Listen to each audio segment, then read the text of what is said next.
This question is directly toward Tony Morgan. Ron Paul is currently the runaway favorite with young Republican voters. Why do you think so many young people identify with and support Ron Paul? Well, actually, I was going to use this as my opening, but I decided not to because I thought a question like this would come up. I asked some of the people on campus that support Ron Paul, I said in a paragraph, just a brief answer, can you tell me why you support him? And I got answers from seniors, juniors, sophomores, freshmen, economics majors, political science, engineers, and the overall tone was just, the idea that they get to live their life without someone standing behind them looking like bearing down on them. It's this idea of personal freedom and individual liberty. And I'll actually read a couple of the responses that I got to the question. This first one is from, and if anybody knows their names and I butcher them, say I'm sorry. But this one's from Eric Lichtenberg. He's a senior at the University of Maine, majoring in political science. He's the chairman of the College Republicans Club and the battalion commander of the Army ROTC program. And he said, Ron Paul is a candidate who best represents the cause of liberty and freedom in politics today. We live in a difficult time, and Ron Paul offers specific solutions that address some of our nation's economic problems, and more importantly, do not infringe on our constitutional and natural rights. Congressman Paul is honest as a politician and is unwavering in his positions, which is why I will vote for him and him alone. And I'm going to read one more of these. This one's from Lauren Jones. She's a junior at the University of Maine. I support Ron Paul because he's the only candidate who fosters the characteristics and beliefs essential for leading us back to liberty and freedom. Unlike the liquid state of the other candidates, Ron Paul does not change his stance to fit the mold of each specific audience. He speaks from experience, factually supported intelligence, history, and his heart. The more you see the mainstream media ignoring his statements, cutting him off, and blacking him out, the more you should realize that he truly speaks for those who often go unheard. He has an actual vision for us, and his integrity and courage will get us there. Overall, I think that a lot of young people like him because he has much more what people would say libertarian ideas. He thinks that we should be frugal going to war and should instead talk issues out between countries. He thinks that federal drug laws hurt people and we put a lot of people in jail that are non-violent criminals, that are just people that got picked up with drugs and shouldn't really be supported by the general public in some sort of prison. And I think a lot of young people really recognize those beliefs and see the direction of things that where we're headed, with liberties being taken away, with things like the Patriot Act, and NDAA 1867, which just came out. So I think a lot of people really recognize with the idea of personal freedom and liberty that he promotes.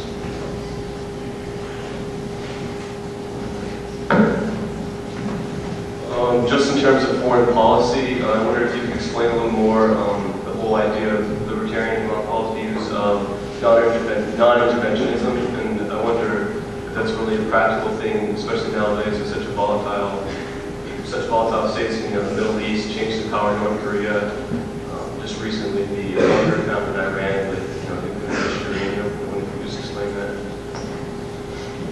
Well, he, like you said non-interventionist, which is the right way to put it. He doesn't have what a lot of people say is an isolationist view. That would be like putting blinders on and ignoring the rest of the world. What Ron Paul wants to do instead of what we're doing now, which is entangling alliances, being the policeman of the world, getting involved in all these different countries' affairs, he wants to take a step back, and instead of having troops in 130 countries around the world, he wants to bring all our servicemen and women home. Because the idea that we have to have a base in a country that we attacked or that we had issues with during World War II and we still have them there now, that's an idea that we used to have when we couldn't mobilize troops overnight.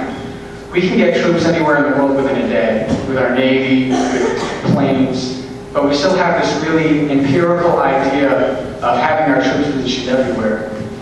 And with Iran, he really fears the use of sanctions and having immediate military conflict with Iran for a couple of reasons. First of all, there's no really hard evidence that Iran is developing, as many people say, a nuclear weapon. So that's the first thing that he's very cautious about. He wants to get actual intelligence. And secondly, if you look back to the Cold War, we had a nation, the Soviet Union, that had over 100,000 nuclear weapons on missiles pointing directly at us. And how did we attempt to fix that situation? We sent our diplomats over. We talked about it. We didn't go right in and we didn't attack, we didn't bomb, we didn't put all these crippling sanctions on the country. We went and talked our issues out instead of fighting and having all these people die and leave this war.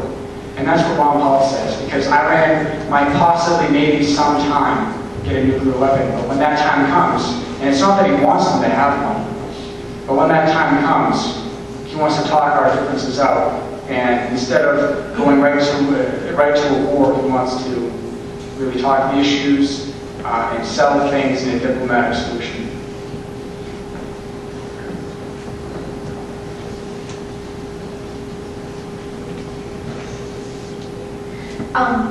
What do you think is the appropriate role of government in social services? And if the government doesn't provide social services to people in need, then who do you think should?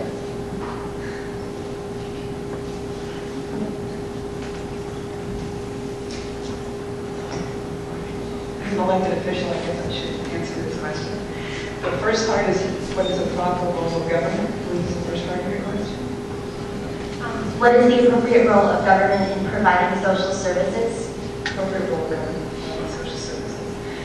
I would say the appropriate role of government, first and foremost, is to provide essential services.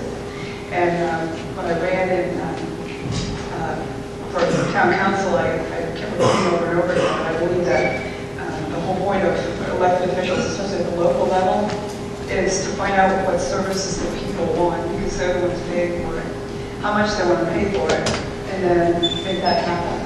I believe that's true at every level of government, local, state, and federal. As far as social services go, we're having some discussions, or were in Hamden, about various budget items that were considered possibly non-essential. And I'm sure that's happening at the state and federal level as well. Social services, in my mind, this is my only, I can only speak for myself. As far as what my view is, it's the way I live my life in all aspects of my life, whether it's personal business or local government. I can say I love my God, my family, and my country in that order. So when it comes to social services, I kind of fall back on, it falls to the neighboring communities, help people who are in need. When there's a larger need, it falls to a larger group. I'm not in the state legislature, so I'm not sure what's going on at that level. But as far as the local level goes, I believe that people really need to be listening. Elected officials need to be listening to the people, what they need, how much they're willing to pay for it, and then trying to make those two things work.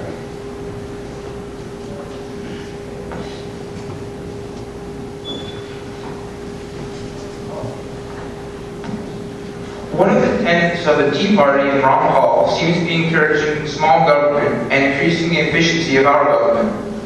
What are some things you think the government is currently doing correctly?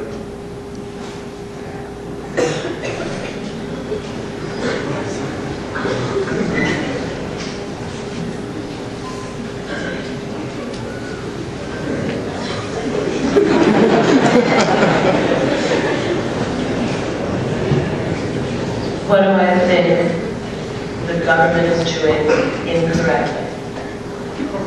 Or correctly? Incorrectly is just such a really easy long list. Well, that's a good question.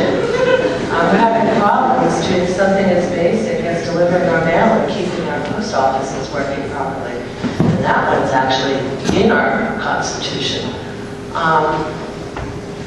What is the government doing right? I'm sorry, I should have taken the mic. I can tell you what our state government is doing right. I can address that. I think our state government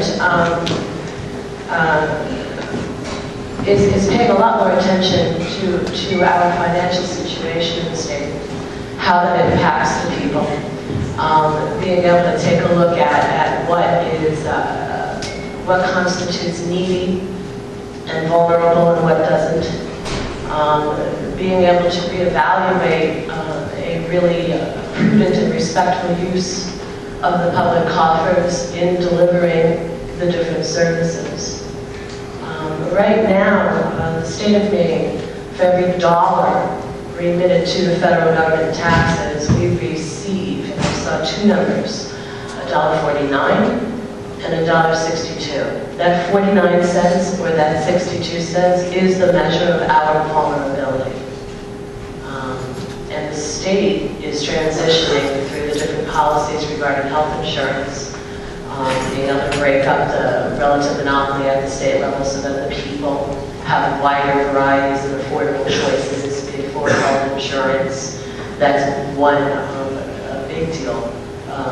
Being able to address the regulatory climate so that we don't have so much real strangling regulations on our small businesses.